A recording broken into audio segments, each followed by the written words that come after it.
Dan singkat cerita, si Bundi ini tiba pada 4 Januari 1974. Dia ini memasuki apartemen bawah tanah Karen Sprague yang berusia 18 tahun, yang mana Karen Sprague ini salah satu mahasiswa di Universitas Winston. Nah, dia ini menyiksa dan membunuh Karen memakai batang logam dari bingkai tempat tidurnya Karen ini. Dia memukul kepalanya dan setelah dia melakukan pembunuhan itu, dia melakukan aksi pelecehan seksual.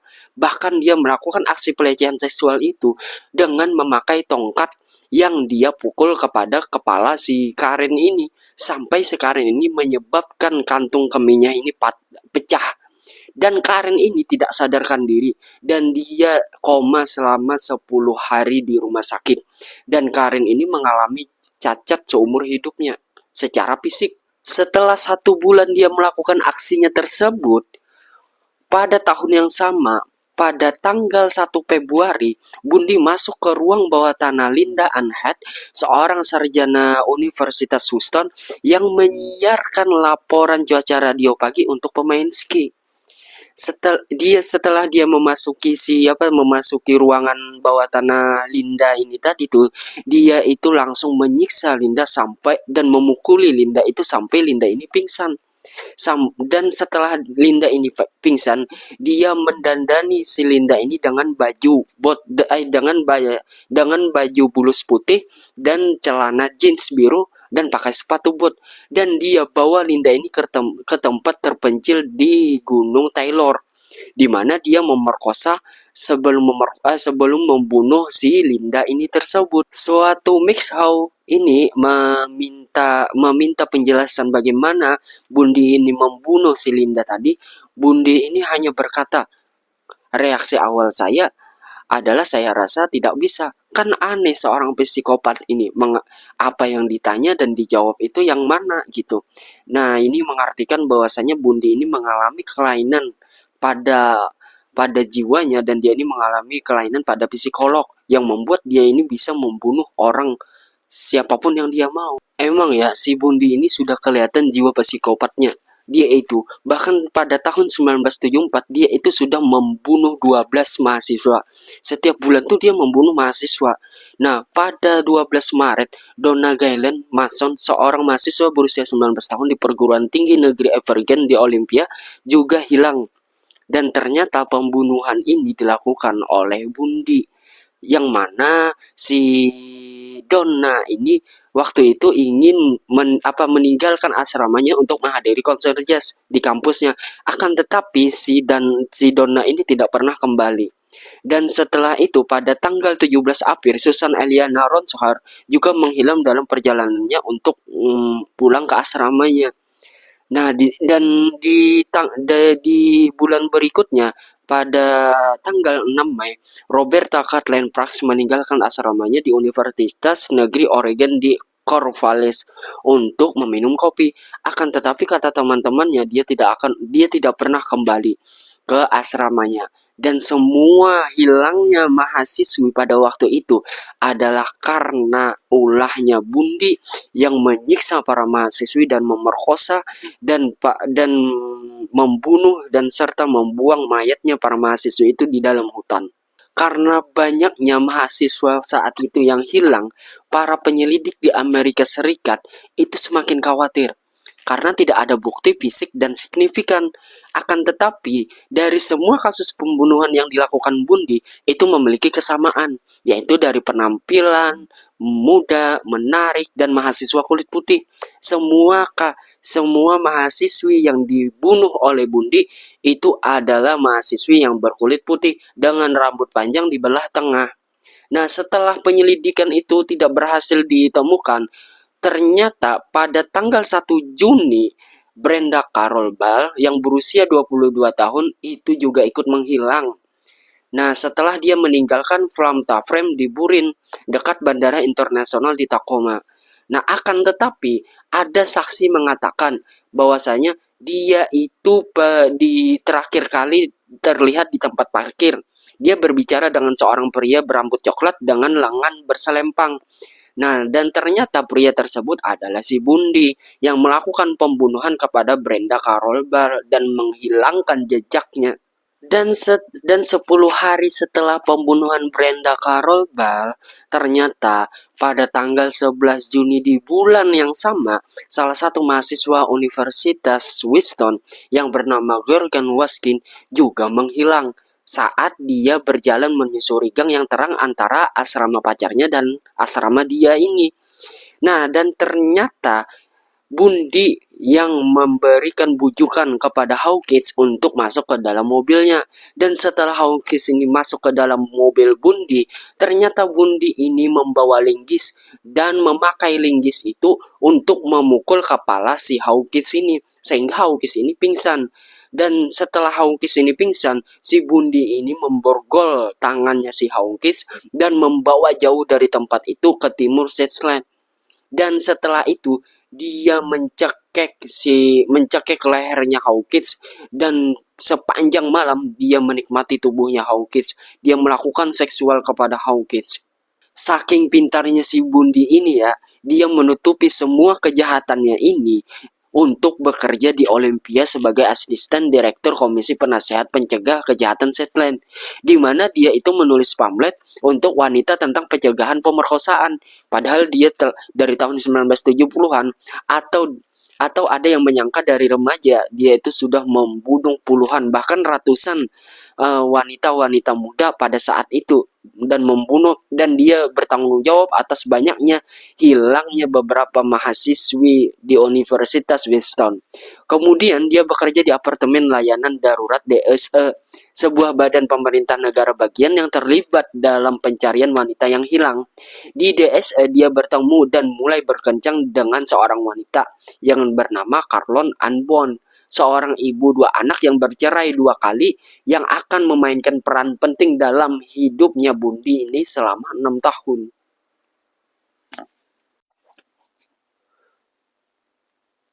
Tidak berlangsung lama setelah hilangnya 6 wanita pada saat itu dan serangan brutal terhadap seluruh televisi yang ada di Washington dan Oregon itu langsung viral dan tersebar di seluruh Oregon dan Washington. Para wanita banyak yang ketakutan keluar akan malam hari. Banyak mereka yang takut untuk meminta tumpangan karena tekanan meningkat pada lembaga penegak hukum juga. Akan tetapi para penyelidik kepolisian pada saat itu tidak dapat menemukan bukti yang menguatkan untuk menangkap si Bundi ini. Akan tetapi setiap pembunuhan ini dimotivi dengan motif yang sama, karena semua korban itu mengenakan celana panjang atau jeans biru ketika mereka menghilang. Dan di banyak TKP juga terlihat seorang pria yang mengenakan gips atau selempang dan mengendarai Volkswagen Beetle berwarna coklat atau kecoklatan. Hal itu yang membuat para kepolisian pada saat itu tidak ada bukti sama sekali dan tidak ada jejak atau peninggalan barang korban yang ada di TKP, sehingga membuat penyelidik kepolisian pada saat itu sulit untuk menemukan bukti siapa tersangka di balik pembunuhan 6 wanita tersebut dan di balik aksi serangan brutal terhadap Sparks. Dan pada puncaknya, pembunuhan yang terjadi di Oregon dan Washington itu puncaknya pada tanggal 14 Juli, yang mana ini dilakukan oleh Bundi penculikan 2 wanita di siang bolong. Bahkan dia melakukan aksi penculikannya itu di tempat yang ramai, yaitu di tempat pantai di Issaquah, yang mana pada saat kejadian itu ada 5 saksi wanita. Bundi ini melakukan aksinya, dia seolah-olah meminta tolong kepada seorang wanita dan dia memperkenalkan dirinya bahwasanya dia ini adalah si Ted. Nah, dia juga meminta bantuan kepada wanita tersebut untuk menurunkan perahu layar. Akan tetapi setelah para wanita itu membantu, tidak ada menemukan bahwasanya ada perahu layar di di Badlands-nya itu tersebut. Lalu wanita ini sempat beberapa itu lari. Akan tetapi ada 2 wanita yang diculik oleh si Bundi ini di tempat ramai tersebut, yaitu di pantai. Mana siang bolong lagi. Nah, dengan adanya 5 saksi tersebut, polisi akhirnya mempersenjatai dengan penjelasan lebih rinci tentang tersangka dan mobilnya tersebut. Dan kepolisian pada saat itu memasang seluruh selebaran ciri-ciri mobil daripada tersangka tersebut, yaitu si Bundi ini, di seluruh wilayah Shetland. Nah, sketsa komposit itu dicetak di koran di daerah dan disiarkan di stasiun televisi lokal. Nah, dan juga ada karyawan DES dan seorang profesor psikolog UA mengenali profil dan sketsa mobil tersebut. Bahwasanya mereka ini mengenali bahwasanya mobil yang dimaksud ciri-ciri daripada 5 saksi yang disebarkan di koran-koran daerah itu adalah mobil si Bundi. Sebagai kemungkinan terbesar itu adalah tersangka. Akan tetapi dengan menerima seluruh laporan-laporan tersebut, menerima 200 informasi per hari laporan tersebut, para detektif kepolisian pada saat itu menolak laporan tersebut karena mereka itu berpikir tidak mungkin seorang mahasiswa hukum yang bersih tanpa catatan kriminal dewasa bisa menjadi pelakunya, bisa melakukan pembunuhan brutal yang dilakukan oleh si Bundi ini. Padahal pelakunya ya emang Bundi, tapi karena Bundi ini pintar untuk menghapus jejaknya, maka para detektif pada saat itu tidak tidak tidak yakin dan tidak mungkin gitu, dan mustahil seorang Bundi mahasiswa hukum yang dia ini cerdas dan dia ini berpikir mempunyai catatan kriminal gitu. Dan di tahun yang sama, pada tanggal 18 Oktober, seorang wanita yang bernama Melissa itu menghilang, yang berusia 17 tahun. Wanita yang bernama Melissa, usia 17 tahun, dia menghilang setelah meninggalkan kedai pizza. Setelah 9 hari dia menghilang, tubuhnya ditemukan oleh pihak kepolisian dalam keadaan telanjang di sebuah daerah pegunungan. Nah, hasil pemeriksaan oleh pihak kepolisian dan penyelidik bahwasanya si Melissa ini masih hidup 7 hari sebelum dia itu ditemukan, sebelum dia itu dinyatakan menghilang. Akan tetapi setelah itu dia kehabisan darah dan dia meninggal di daerah pegunungan tersebut. Dan ini dilakukan oleh Bundi setelah dia menyiksa dan memukul kepala Melissa hingga mengeluarkan darah yang banyak dan melakukan aksi seksualnya sampai tubuh Melissa ini tidak lagi dikenali. Dan ternyata si Bundi ini melakukan aksinya lagi di bulan yang sama. Bundi ini melakukan aksinya pada tanggal 31 Oktober.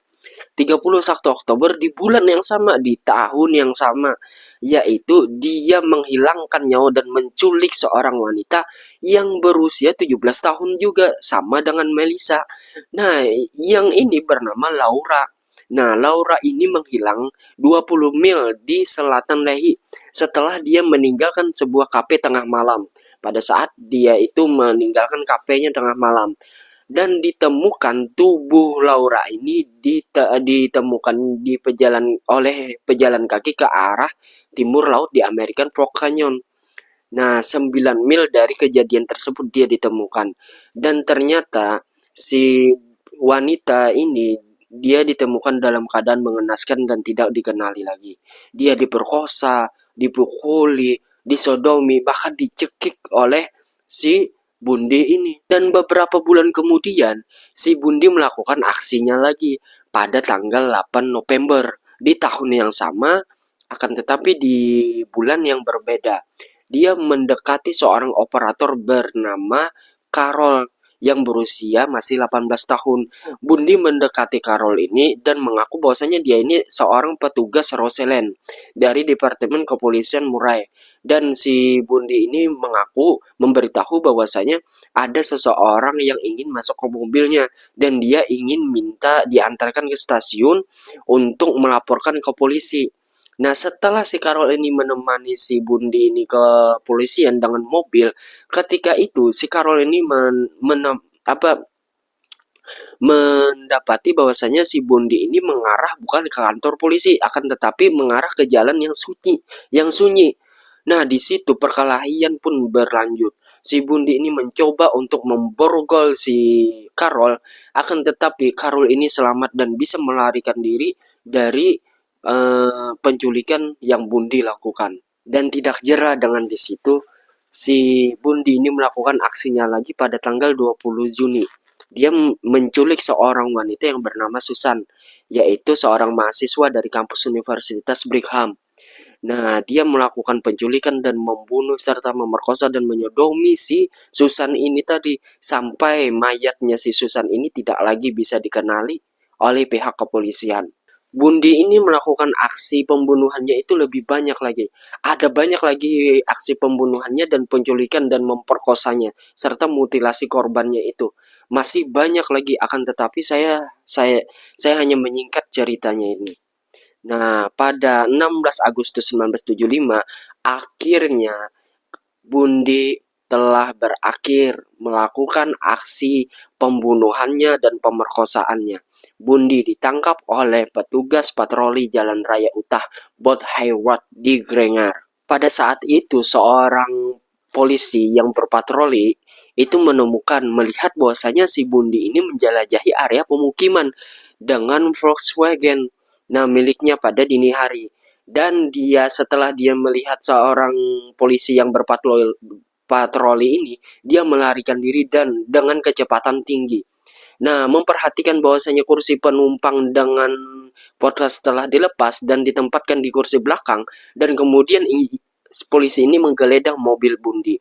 Nah, polisi ini menemukan bahwasanya ada topeng SKI dan topeng kedua yang dibuat dari winch hose dan linggis borgol, kantong sampah, dan gulungan tali. Nah, dan si Bundi ini mengaku bahwasanya semuanya ini dia dapatkan di tempat sampah. Dan akhirnya si Bundi ini dibawa oleh pihak kepolisian ke kantor polisi.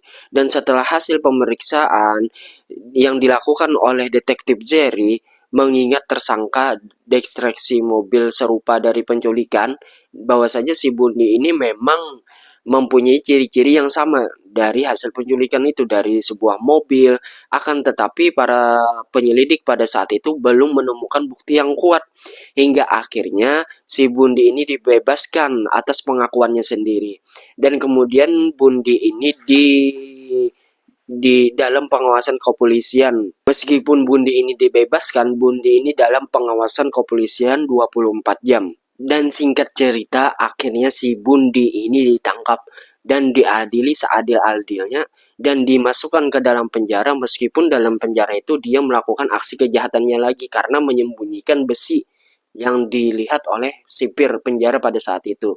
Akan tetapi pada 24 Januari 1989 pukul 7:16, Bundi dieksekusi di kursi listrik. Dan disinilah berakhirnya daripada seorang psikopat yang brutal dan sadis di Amerika Serikat pada tahun 70-an.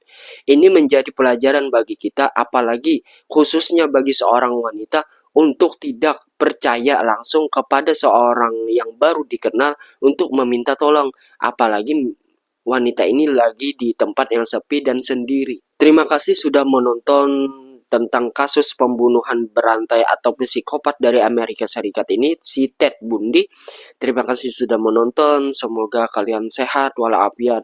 Dan jangan lupa kalian juga subscribe, like, dan komen, karena itu semua gratis. Kalian tinggal klik aja. Dan buat teman-teman, jangan lupa ketinggalan informasinya ya. Kita akan tunggu lagi tentang misteri-misteri pembunuhan yang pernah terjadi di dunia ini. Dadah, assalamualaikum.